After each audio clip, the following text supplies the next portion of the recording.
Vous croyez connaître K-pop Demon Hunters par cœur? Erreur fatale! Derrière les chorés parfaites et les combats épiques se cachent des secrets que 99% des spectateurs ont totalement zappés. Et croyez-moi, le dernier va vous retourner le cerveau, alors restez bien jusqu'à la fin. C'est parti! Secret 1. Jinu, l'ombre cachée derrière le piège.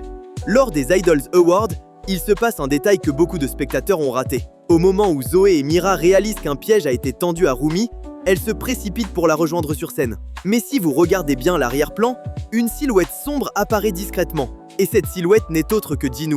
On le voit observer la scène, immobile, comme s'il contemplait son plan se dérouler exactement comme prévu.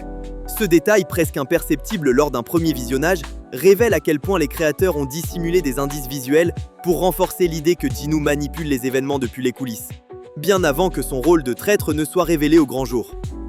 Secret 2. Les abdos d'Abby. En poster officiel. Vous pensiez avoir tout vu dans le merchandising de K-pop Demon Hunters? Détrompez-vous, car oui, dans le Netflix Shop, vous pouvez acheter certains vêtements portés par les personnages eux-mêmes, comme le pyjama de Mira, le sweatshirt de Zoé, ou même le hoodie de Baby Saja. Mais la médaille du produit le plus inattendu revient sans doute à un poster signé des abdos d'Abby. Oui, vous avez bien entendu, pas Abby en entier, pas une photo de groupe, mais uniquement ces tablettes de chocolat reproduites en grand format, avec sa signature stylisée en haut. Vendu près de 20 €, ce produit délirant est devenu un véritable objet culte parmi les fans.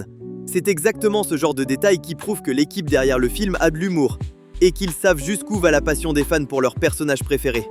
Secret 3, l'easter egg caché de Google. Vous pensez que K-pop Demon Hunters ne s'arrêtait qu'à Netflix?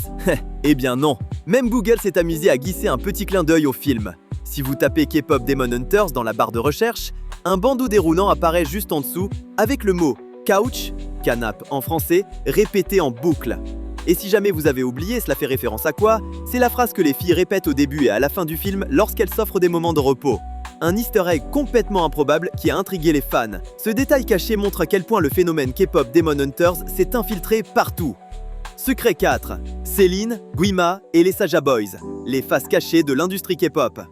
K-pop Demon Hunters se présente comme une célébration joyeuse de la K-pop, mais derrière les paillettes, certains personnages incarnent une critique féroce des dérives de l'industrie. En réalité, Céline, Guima et les Saja Boys sont des allégories des pires travers du milieu musical coréen. Céline représente les normes inhumaines imposées aux idoles. Sa devise, « Nous, les chasseresses aux voix puissantes, devons dissimuler peurs et faiblesses », traduit parfaitement la pression qu'exercent les agences pour donner l'image d'artistes parfaits, sans faille ni faiblesse. Avec Rumi, Mira et Zoé, elle construit une identité lisse et artificielle où la moindre imperfection doit être cachée. Guima, lui, incarne le manager véreux par excellence, celui qui exploite des jeunes talents désespérés, prêts à tout pour percer. Il les isole, les humilie et ne les considère que comme des produits destinés à nourrir son pouvoir et sa richesse, ou ses âmes dans le film. Quant aux Saja Boys, ils symbolisent les idoles sacrifiées sur l'autel de la célébrité. Chacun d'eux reflète une part de Jinu, la victime ultime de ce système, contraint de vendre son âme et donc de renoncer à sa famille pour accéder au succès. À travers eux, le film dénonce avec intelligence les excès bien réels de l'industrie, l'exploitation, la manipulation psychologique et le prix immense payé par les artistes pour atteindre la gloire. Secret 5, les armes cachées de Céline et la chanson oubliée de Jinu. Le film K-pop Demon Hunters regorge de petits détails qui passent facilement inaperçus, et le générique animé en 2D en est la preuve parfaite. Dans cette séquence stylisée, on aperçoit Céline maniant deux dagues cyan et violette. Un indice discret, mais fort. Cela laisse entendre qu'avant de devenir la mentor stricte de Huntrix, ses armes étaient probablement ses favorites. Une manière subtile de rappeler son passé que le film ne dévoile qu'à demi-mot, surtout qu'on ne la voit jamais combattre. Mais ce n'est pas tout. Dans la partie du générique qui liste chronologiquement les morceaux de musique du film, on découvre une révélation surprenante. Le passage où Jinu tourne Guima en ridicule après le concert How It's Done de Huntrix a en réalité un titre officiel. Ce morceau s'appelle Jinu's Lament. Un détail minuscule, presque invisible pour les spectateurs pressés, mais qui enrichit encore la personnalité de Jinu. Derrière son air sombre et mystérieux, il a ce côté ironique, moqueur, qui humanise le personnage et lui donne plus de relief que ce que le film montre en surface. Secret 6. Zoé, née au cœur de l'animation américaine. Un détail qui en dit long sur l'esprit des créateurs. Zoé, l'une des héroïnes principales, est censée avoir grandi à Burbank, en Californie. Et ce n'est pas un hasard. Burbank n'est pas seulement une ville ensoleillée de la côte ouest, c'est surtout le berceau de l'animation américaine, là où travaille la majorité des studios et la plupart des animateurs du film eux-mêmes. C'est ce qu'on appelle un petit provincialisme créatif. Les auteurs aiment souvent ancrer leurs personnages dans un environnement familier, proche de leur propre quotidien. Ici, donner à Zoé des origines à Burbank, c'est à la fois un clin d'œil discret à leur réalité professionnelle et un hommage au lieu où tant d'univers animés iconiques ont vu le jour. D'une certaine façon, Zoé n'est pas seulement une héroïne de fiction, elle est aussi un reflet direct du monde qu'il a créé. Secret 7, la nouvelle poule aux œufs d'or de Netflix. K-pop Demon Hunters n'a pas seulement conquis les fans de K-pop et d'animation. Le film est en train d'écrire l'histoire de Netflix. Depuis 2021, le record du film le plus vu sur la plateforme était détenu par Red Notice, avec 230,9 millions de vues.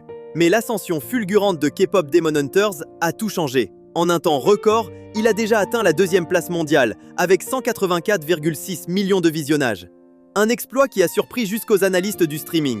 À ce rythme, beaucoup pensent que ce n'est qu'une question de temps avant que nos chasseuses de démons détrônent Red Notice et s'emparent du trône du plus grand succès Netflix de tous les temps. Secret 8. Le mystère du retard de Rumi, enfin expliqué. Pourquoi Rumi tarde-t-elle autant à se montrer lors de la performance finale des Saja Boys, alors que l'enjeu est vital? Une théorie de fans très populaire avance une explication surprenante et plutôt plausible. À ce moment précis, Rumi est encore en train de maîtriser ses pouvoirs démoniaques. Son côté humain et son côté démon s'affrontent, et chaque tentative d'utiliser la téléportation se solde par un échec. Elle se retrouve projetée accidentellement à plusieurs endroits différents avant d'arriver enfin là où elle devait être. Ce petit bug narratif devient alors un détail symbolique. La jeune héroïne n'était pas encore prête, mais en acceptant ses pouvoirs pas à pas, elle réussit finalement à rejoindre la scène au moment décisif. Secret 9. Les looks oubliés de Zoé. Des prototypes complètement différents. Avant d'arriver à son design final que l'on connaît aujourd'hui, Zoé a failli avoir une apparence très différente. Les premiers concepts réalisés par Scott Watanabe la montrent avec des styles variés. Cheveux courts, longs, blonds, noirs, violets. Certains la rendaient plus douce et joyeuse, d'autres plus mystérieuse et rebelle.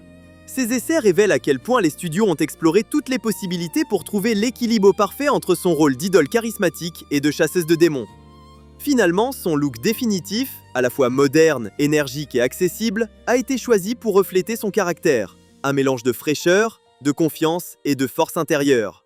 Ce détail montre bien que même un simple design de personnage est le fruit de dizaines d'itérations avant de trouver la version idéale qui marquera les spectateurs. Secret 10, une fin pleine de zones d'ombre. À première vue, la fin de K-pop Demon Hunters paraît claire. Huntrix triomphe, l'équilibre est rétabli et tout le monde peut enfin respirer. Mais quand on regarde de plus près, la conclusion est en réalité beaucoup plus ambiguë qu'il n'y paraît. D'abord, il y a Rumi. Pour la première fois, elle choisit de ne plus dissimuler ses marques démoniaques. Un geste puissant, symbole d'acceptation de soi après tout un film passé à lutter contre sa propre identité. Mais en parallèle, un détail soulève une vraie question. On aperçoit des produits dérivés des Saja Boys jetés dans les poubelles. Est-ce parce que les fans ont enfin découvert leur véritable nature de démon ou simplement parce qu'ils sont tombés en disgrâce comme n'importe quel boys band dépassé? Le film ne le précise jamais. Ensuite viennent les familiers de Dinu, Derpy le tigre et Ceci Lapi. On les voit déambuler librement dans la ville. Un détail anodin? Pas du tout. Cela sous-entend que certains démons peuvent désormais traverser le nouveau Unmoon. Mais lesquels? Tous ou seulement ceux jugés inoffensifs? Et surtout, est-ce que cela veut dire que le monde humain va devoir cohabiter avec le monde démoniaque d'une manière totalement inédite? Autre mystère, le regard du public. Rappelons que jusque-là, la plupart des événements surnaturels étaient invisibles aux normaux ou interprétés comme des effets spéciaux de concert. Alors aujourd'hui, le grand public sait-il enfin qui sont vraiment Huntrix? Ou bien tout a-t-il encore été maquillé, comme un show de K-pop un peu extravagant? Le film laisse planer le doute.